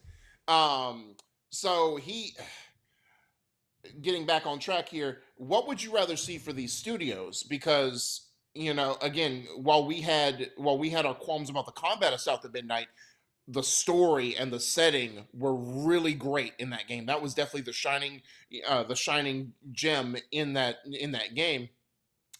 Would you rather see these studios be more independent, like break off before they close, or would you rather see them be absorbed and just be support studios? Basically, what I'm saying is, I don't want them to close, but what would you rather have them do? Be support studios and keep open, or spin off and like, they had to lose a lot of people, but they're at least still a studio, but independent. I think regardless of either direction, they're going to lose people because they've literally told people that it's True. their, start looking for another job. I want them to go and do their own thing. I don't want to see another talented group of people become another support studio. The coalition like does so much support studio work for all the other Xbox game studios, and it's literally slowed down the production of Gears over the years, where Yep. we should have gotten Gears 6, and I think some of But that they were is like, like, "Oh, we're gonna help with Diablo. We're gonna help with Halo," and it's like, why are we doing everything but create games, dog? Like, yeah, exactly. why? And I know some of that is probably due to Gears 5 not selling great, but that's also Gears 5 didn't sell great because Gears 4 sucked. Correct. Like, people didn't buy it because the previous one was terrible. Yeah, and they should have marketed much better. I think that's another thing that Xbox has to get right, is marketing Yeah. their games like they believe in them, because I haven't felt like they've believed in anything in a very long time. Well, and like I said again, the Xbox Showcase, starting with Gears E-Day, having that like 10, 15-minute demo, I think spoke volumes, and like it was a great showing of Gears, like all like the new verticality options, the new cover base, like just the whole like the cleaner HUD. I think that was a better showcase of a Gears game that we've seen in a very long time. But then to follow that up with Fable, with Plague Tale Legacy, with Halo, Halo. like with all these other games, and like they said, I think, to your point, you said they got to show their games better. Well, I think they took that to heart, and I think this showcase was a great example of that. But again, you follow that, all that goodwill, like I talked about last week, was squandered when you do stuff, when it's followed up with stuff like this. Now, again, there's never a good time to announce stuff like this, and I know the reasoning now. I didn't realize their fiscal year ended in June, like the end of June. So that makes sense as to why all of this is coming out, to prepare people so not everyone is not we the consumers are not blindsided. But it's like, but they just had a great showcase. Like, what? Like, the future looks bright for gaming. Like, why are they just doing all this? Guess what? We're warning you now. It's going to be crap before it becomes better. And again, it's the bitter business we deal with. We all say, we all love to be entertained and all this, but then when business comes in, it sucks. And I get it. I get it. They're tired of being in third place. There has to be some type of change, but it's going to be at the behest of creatives. And that's the sad part. Yeah, yeah. And I think because we're so like involved with like the stories and like what's Yep. happening in the industry and all of this stuff, like we keep track of it. But Yeah. Joe Schmo, that he's working 8 to 5 and he's got an He just comes home Xbox. and just wants to play a few rounds of Call of Duty or whatever. Yeah, like they don't, like half the time I doubt that they know, like, oh, Doom's getting DLC or whatever it is. It's like you Yeah. have to better advertise your stuff. You Yep. have to advertise your stuff. And it's like, well, you know, you look at Hellblade 1, it sold this many copies. Well, it's like, okay, well, it was an exclusive. It is more of a niche game.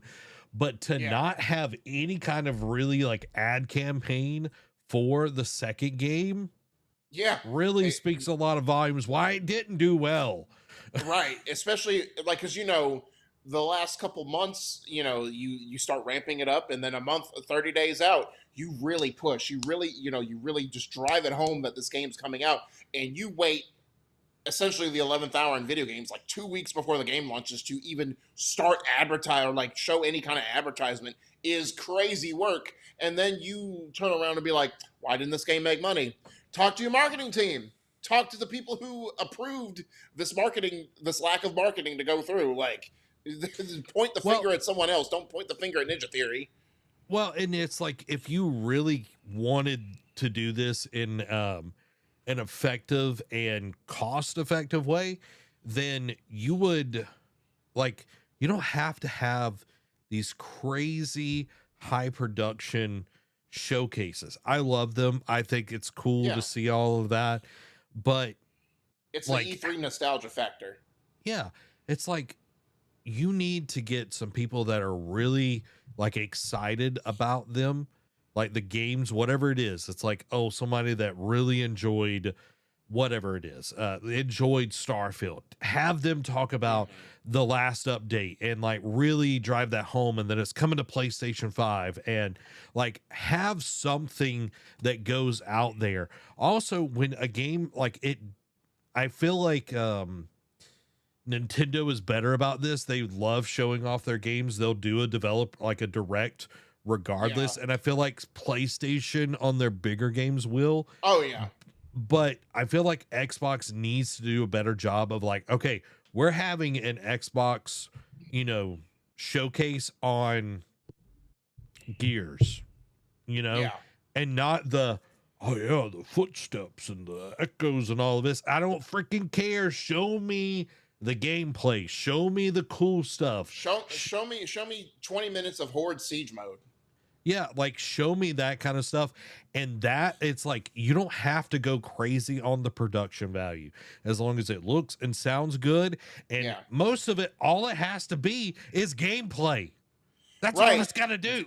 And that's the thing. That's the thing I was about to touch on. Is like just drive home the point of why people need to buy this game or check it out, play it. Like just give them a reason to give this game a chance. That's all you need to do. You don't need to do some fancy CGI trailers that bait and switch. Like, again, I remember, I forget what game was it. It was like during the PS4, Xbox One era, where it was like, the gameplay footage, the CGI was not indicative of what the gameplay was. Yes, thank you. That's what. Yeah. Like it was like that. It's like it looked cool on max PC settings, and then a year later they showed it, and it's like, what is this garbage? Yeah. This ain't it, Chief. I remember Killzone. I think it was 2 or 3. That trailer that they showed off for the PlayStation 3, and it was like everybody's like, "Oh my god!" And then it finally came out, and it was like, none of this is in the game or anything. But I think they just need to show off how cool the game is. Have people talk about it. Have influencers. They really need to tap into not just the large influencers, but the micro influencers as well, and really just drive home why our games are awesome and why Xbox is the place to play. That's what it needs to be. And have people that are playing on Series X, on Series S, on PC, like have them doing all the different stuff, and even make xCloud sound cool and look cool. Like whatever you got to do, you got to sell your services. Always be closing, Derek. Always be closing. Yep. Next story. Microsoft insists there's no reverse course on return to exclusive games. Yeah. And again, I state this, well, let me read the article before I get onto my diatribe. Microsoft has insisted it will not reverse course on its recently announced plan to return to exclusive Xbox games, but fans say they are finding it hard to trust what the company says. The trust issues stem from Microsoft's announcement of Senua, the next game in the Hellblade series, just days before reports emerged that its developer Ninja Theory was in danger of being shut down. Responding to a tweet by Windows Central's Jez Corden, Xbox Chief Strategy Officer Matthew Ball doubled down on the exclusivity, insisting neither game will ever come to PlayStation. Not only that, Ball said Microsoft remains committed to releasing signature Xbox exclusives every year going forward. Gears of War E-Day and Clockwork Revolution will stay exclusive, Ball said. There are no conversations and have been no conversations to, quote, reverse course. And as we said last week, players can continue to expect signature exclusives from us every year, or in this case, or as Asha said, a case-by-case basis. Meh, they change their tune every 6 months. The strategy could change any second, another said. They literally showed Senua 9 days ago and shut them down, and I'm supposed to believe they wouldn't flip-flop already on exclusives, another fan said. The plan's the plan until it's not the plan, commented another fan, referencing Xbox's Asha Sharma's own words on Microsoft's strategy soon after she took the top job. And that's what I was going to say. The plan is a plan until it's not the plan, and I get it. Again, as we stated earlier in the show, they need to give a reason to have people come to the Xbox ecosystem. But again, if you can't find the box or let alone afford the box, what's the point? And again, they picked the two weirdest games to do this with, right? Like a new IP in Clockwork Revolution, which looks great, fantastic. This is In-Exile's first major game that's not like a top-down strategy, turn-based RPG in Wasteland, and all those. We listed off their games, and most of them are like last week, and most of them are turn-based strategy games. And you're going to throw them to the wolves by making them exclusive. Okay, Gears of War E-Day, more of a massive IP. Cool, a known quantity. Cool. The last two did not sell well. One was utter trash. The other one was great, but because the people were burned by 4, not a lot of people checked out 5. And we both loved it. We were excited to see where the story goes. Like, yes, we want to see that continued, but we'll take E-Day. And it looks fantastic, just the same, right? But you put that behind exclusivity, and it's like, wouldn't that be better, especially when you put Fable and Halo, 2 other massive IP, on PlayStation? And it's like, wouldn't you want that to join the fray, to make it accessible? Now, again, Clockwork can make a little bit more sense because it's next year. Cool. Like, you've got a year. Maybe you've got another at least 6 to 8 months. Maybe you can figure out the component issue and get more Xboxes on shelves for people to buy. Cool. I can at least see that argument. Gears is 3 months away, essentially.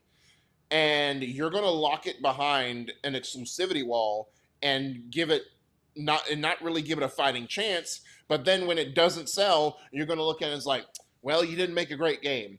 You didn't support it, you dummies. You didn't give it a chance to begin with. You gave it a butter knife in a gunfight and said, best of luck, you need to win this. It's like, how, Sway? It is against me. I don't know, man. Like, I get it. And Asha, like I said, said it's going to be a case-by-case basis. But I would have much rather, like, yes, it's going to have new missions and it's going to be revamped from the ground up. But I would have much rather them said Halo campaign of like the one that started with Xbox. This is 25th anniversary of Xbox, right? And Halo is iconic with the Xbox brand. Go back to the roots, make that exclusive. That would make much more sense than putting a new Gears after 7 years of not having a Gears game, because we've got several Halo games in that same amount of time span. It would have made much more sense to put Halo. Heck, even Fable, because that trailer was a banger of a trailer. Like, since you gave it that kind of push, that should have been like the quote-unquote 24-hour decision to, hey, it was multi-platform, we're going to pull that curtain back because people are really hyped for this game. Let's make that exclusive and give you Those 2 games would have been much better options than a new IP from a smaller studio that is trying to get its name out there, i.e. like a Housemarque, and make big and show them, hey, we have creative minds. We can make bigger and better games than what we have been. And then another franchise that has had its struggles, hasn't had a game in almost a decade, and is coming back with a resurgence. Well, Zach, I give you the floor. Halo's also had its issues. It has, but at least Infinite kind of like I know the multiplayer had issues, but at least story wise, Infinite kind of upswung it just a tad bit. You know what I mean? Now, I loved Infinite. I played the ever living Oh, snot out of it. I know. But okay, so my thing on this is you look at the just track record, okay? Mm-hmm. And it just feels like every time something is said, and I know a lot of this is they were being transparent, okay? And I know Yeah, Asha even said, you know, we got to be, you know, brutally transparent and forthcoming. all of that. Yeah. Phil, I feel like was pretty transparent, but he'd say something Yeah, and then a few weeks later he would have to eat crow and go back on what he said. yep, And it's like, okay, what is going to happen when, you know, next year, this time, things haven't sold well because we yeah, went exclusive on these things? What's going to happen? Oh, well, maybe, you know, we should, you know, not do exclusives. yeah, Okay. You know, it's like, how long do you hold out on this? And I know PlayStation, it's kind of the same conversation over there. It's like, are we going to keep pushing, you know, that we're just going to do exclusives or whatever? I think that they have to be very stringent on this. yeah. Like, I agree. I feel like Halo should be exclusive, but I don't know if like pre-orders or anything like that had gone live on PlayStation before this. You know, I don't know That's a good point. So well, because and I yeah, remember like when they announced it, PlayStation was on like the trailer or whatever. Like it's yeah, coming like to how many had PlayStation 5. wish listed already? Because it's a weird thing now, like when because you wish list it before you pre-order it, and then when pre-orders actually go live, you can do that. So I know once that's locked in, you can't really do anything. But I do remember, like, and this is a different example, right, of a bygone era. But during the Xbox One era, when they were like 2014, when they showed like remember Scalebound and all these other Mm, games, and then it was like no, even games that didn't have a release year you could pre-order on the Xbox store, and that made it very convoluted. And then when they canceled it, people were upset about it. It's like, well, blah blah blah, I already did this and that. But I think they did it to avoid that, so they did the wish list thing. So it's like, okay, you're not spending money until we actually have a release date set, and it's getting close, and we open up pre-orders. So if you wish list it, you're not losing anything, or don't have to have this whole song and dance of how to get a refund back. yeah. So I'm not sure how long ago they opened up pre-orders for Halo. I'm sure because it didn't have a release date, but you do have a good point, especially this close to launch because it's late July, like Yeah. or It's so yeah. it's right around the corner. So I don't think it would be. I think it'd be too close to the sun to try and like pull it. And whereas Gears, I know is like 3 months. It's like all right, we have a little bit more of a buffer to make this chance to like pull it if we wanted. You know, if it supposedly it was coming to PlayStation already, but then they pulled the plug 24 hours beforehand. But Yeah. oh, but we didn't do that anyway. That's beside the point. Well, But I don't know. I would love to see the numbers, which I don't know if they're out there. I haven't looked them up. How much Yeah, Reloaded sold on the PlayStation 5. And maybe that was another indicator for them that it's like, hey, they didn't really sell that well, but let's look at our true. wish list for Halo. There's way more interest in this because Halo's been the thing, like, you know what I mean? Like the first Yeah, Halo, when it came out compared to when Gears came out, I feel like more people would have had an Xbox 360 at that point, you know, and then, yeah, you had like, um, whatever, and like they came out with one again later, like in the Xbox One era and everything. oh So yeah, the Ultimate Edition. yeah, Ultimate Edition. There you go. Thank you. So it's like you've had a few at bats with this, and yeah, you could say Master Chief Collection and all of that. I feel like that did sell well, but this is the Mhm. first time the franchise of Xbox is coming, and it's like I'm sure the wish list data was big enough to be like, if we pull this, we are shooting ourselves in the foot. Like it's True. undeniable. So okay, let's start exclusivity with Gears of War E-Day. Let's go back. Let's push this. I think that's more of the thing. And, you know, like you said, it is way closer to Halo Campaign Evolved than, you know, Gears and everything. My question, I know I asked this before, Derek, but I want to ask you now that we are closer to Halo Campaign Evolved.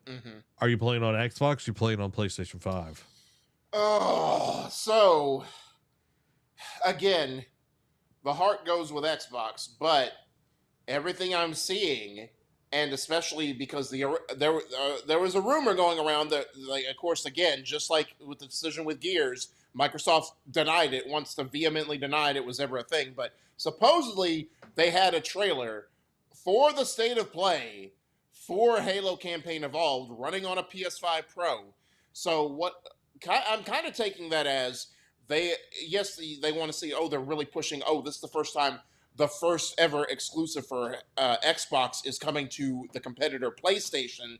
First ever time a massive IP like Halo is coming to a PlayStation console from Xbox. So we want to tout it and make it a big thing. But also it's like, it seems like they believe in the PS5 version a little bit more than the Xbox version. So I might just go on a limb and buy both and compare and contrast. You know what I mean? Like, because I'll get Campaign Evolved on Xbox on Game Pass, so I won't spend any money there. So I'll only buy the game once. So I might just say screw it and buy both versions. But I'm kind of really, because I'm really interested in seeing, because the way it's talking, it's like it's gonna look really good on PlayStation, and it's like this would be like. I know they redid Gears of War 1 again, but that was just basically a copy and paste with like some extra content. But this is like built from the ground up, like a remake Halo, essentially. Yeah. I know Blue Thunder, I don't know if you follow him on TikTok. He does a lot of gaming content and everything. He was showing off Halo Campaign Evolved. Dude, it looks sick. Where you literally on the beach of the Halo and you could see the grains of sand. Oh, wow. Yeah. The lighting, Zach. The lighting. Yeah, I can't wait. I can't wait. Now, to say all of this, Jason Schreier put out a video this week on what got Xbox to this point, why they are making these hard decisions.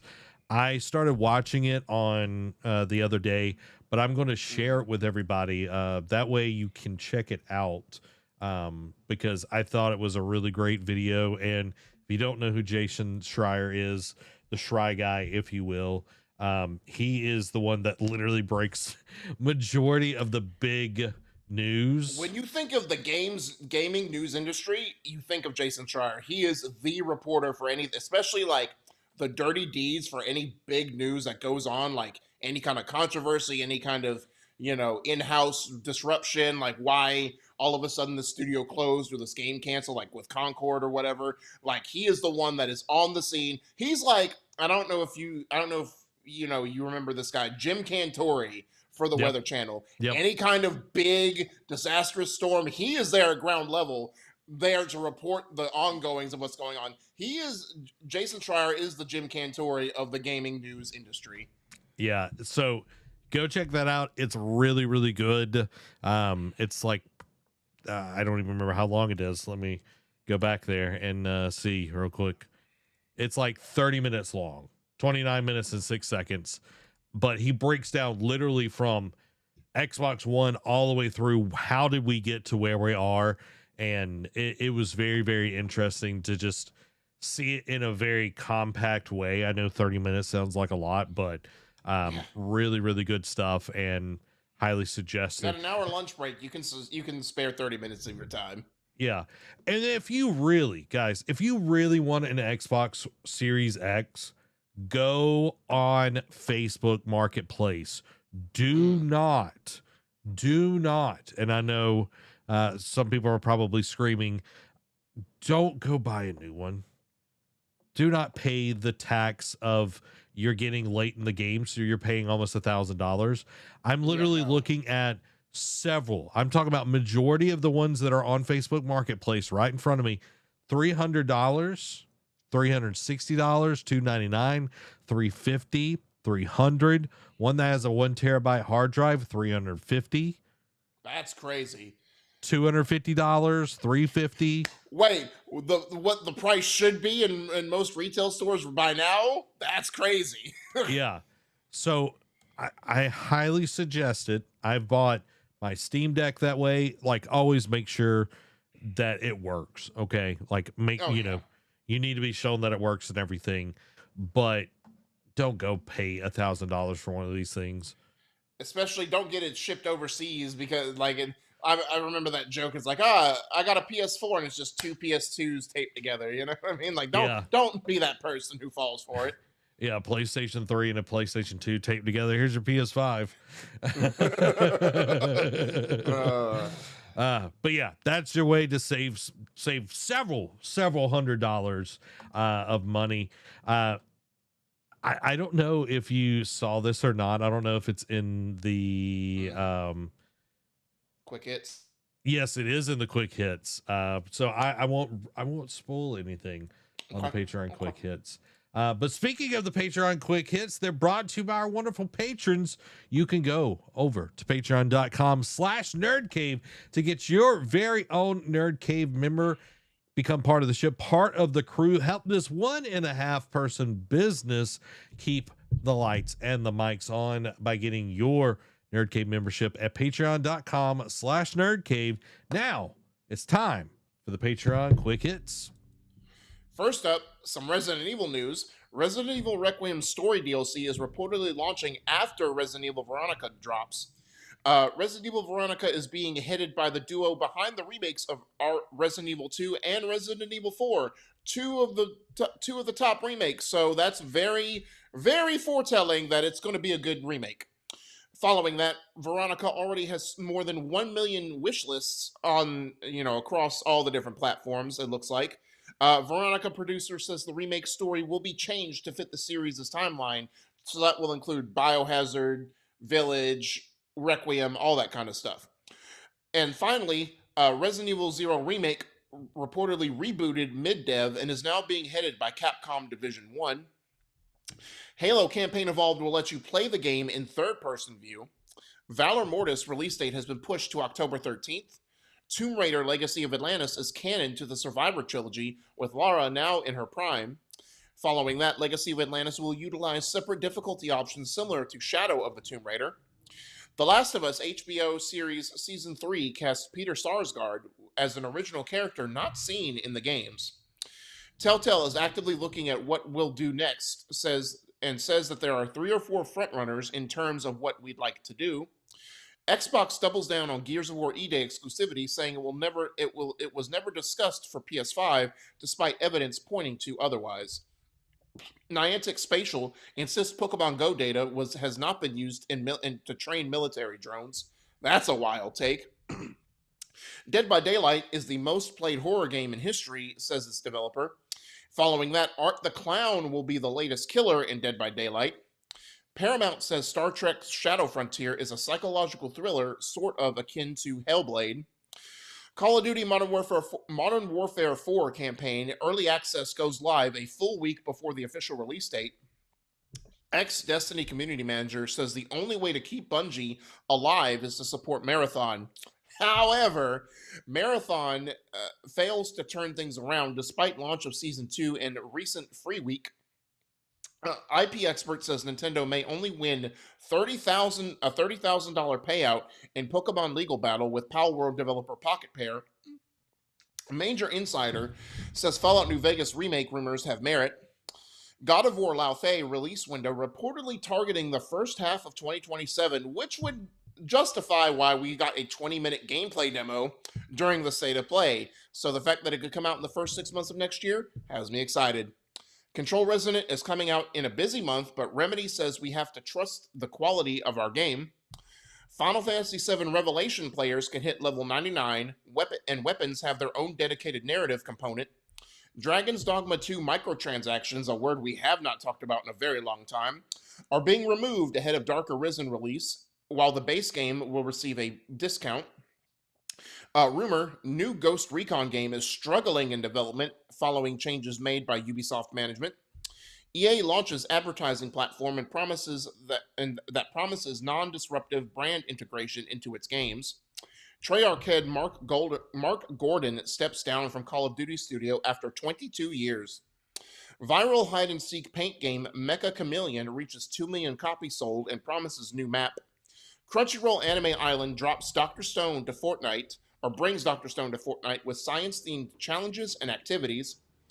Head of Xbox Game Studios Craig Duncan steps down amid growing concern over layoffs and possible studio shutdowns. The Blood of Dawnwalker dev is planning a roadmap that includes smaller, free add ons. Clive Barker's Hellraiser Revival has a new trailer and an October 8th release date. Weeks after launching Luna Abyss, Quayle Labs' entire dev team has been laid off. Housemarque wants to have the same growth as From Software. Following that, Housemarque indicates its next game could be a smaller project. SanDisk's lineup of officially licensed PS5 SSDs have been priced and expect to pay nearly $3,000 for an 8 terabyte model. Woof. Sony patents controller that has buttons that become harder or softer in reaction to gameplay. So sort of like the haptic triggers that you see in some of these like modded controllers. Bungie reportedly set to lose around 400 staff members as a result of summer layoffs. Sean Layden says Xbox's recent moves show a basic misunderstanding of how the industry works. Rockstar announces a free PS5 and Series X and S upgrade for GTA 5. Following that, GTA Online is adding a massive new heist next month. Marvel's Spider-Man 2 is adding the suit from Spider-Man Brand New Day for free. Call of Duty Black Ops 1 and 2 are officially being ported to new platforms next month. And just dropped today, GTA 6 reveals its cover for the game, and pre-orders will open June 25th. That is 1 week from tonight. So we can. So it looks like November release date will be officially upon us. It's locking in. Pre-orders go live next week. $3,000 for a hard drive, Derek. Brother, how is it more expensive than a console? This is all I gotta say. Yeah, I know 8 terabytes is a lot, but my God. Yeah, that's ridiculous. When a aftermarket part, and again, don't buy it. You don't need it. Delete the games that you have on it. Thank you. You don't need 8 terabytes. I'm sorry. And you don't. I mean, unless you're like the only reason you. I mean, I know it's a PS5 lineup, but let's just say it was just like a gaming lineup. You know what I mean? Like it was used for PC. I could see 8 terabytes for PC. That's still a lot, but I get. You know what I mean? And it's like again, why are you using 8 terabytes worth of data for games? Yeah. You know, that's what I'm just saying. Like, even if you're like a big like multiplayer game, like how many multiplayer games will you play at one time that you need 8 terabytes worth of downloads? Well, and like I think of like Warzone, it's like 150 gigs. It's a very large game, but you're not installing Warzone 5, 6, 7 times. You're installing it once, and especially with the PlayStation, since this is a PlayStation SSD. It will literally like take the parts of the files that need to be rewritten out and write those parts. Like it's not like how it was on PlayStation 4 where it just kept stacking on top of each other. Like it's smart enough to know, oh, this part of the file, okay, get rid of that, put this new part in. Like that's how it works now, at least with the PlayStation 5. And yeah, that's just insane. Derek? And to the people that are like, well, I want to have as many games options as I can to download, so that way I can just click and not have to wait for the download time. Cool, I get that. But as a millennial, that is basically like it gets like option paralysis. It's like when you have too many options, you get paralyzed, and it's like you just said it. Like there are so many times like, oh man, I want to play this, and this, or I want to download this, and this, and then it's like I get so overwhelmed. I'm just like, I ain't doing it. I'm not going to play anything, not going to download anything. So it's like, cool, you want to have all those options? When you open it, and even like people who don't get option paralysis, it's like people are just like, man, I want to play something, and then they scroll through all the games that they have already installed. And it's like, and then they just make that decision. Actually, I'm not really feeling it. You know what I mean? So it's like, cool option is great. At the same time, too many people, especially our generation, is just like, I'm good. Like I can't make my mind up. I'm just gonna watch something instead. Yeah. Yeah. And you can only play one game at a time.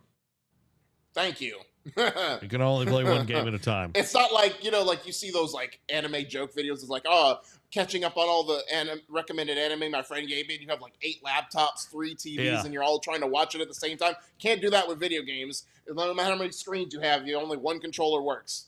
Yeah. Yeah. And you only have 2 hands. Only got 2 hands, so you can only play one game at a time. Don't support that kind of junk. Like if you got that kind of crazy money, go give it to charity. Donate it. Yeah, donate to charity. Give it to the less fortunate. Like, help a brother out. Like, I'm just saying. Go to patreon.com/nerdcave, and you can drop that $3K there. You could go to your local library, support them, food kitchens, whatever. Do not go and buy this 3,008 terabyte SSD. No, don't do that. Be smart. Be smart with your money, y'all. Well, there you have it. That is our episode. I hope everybody enjoyed it. Us foo-fooing on Xbox and everything. My thought, Derek, as we wrap this up is I hope that when it all is said and done, it's not going to be pleasant. It's going to be like having an ingrown toenail. You got to go to the doctor. Kicking and screaming. Yeah, you got to go to the doctor, and they're going to deaden that toe, man. They're going to get a needle, and it's going to freaking hurt, dog. It's going to hurt.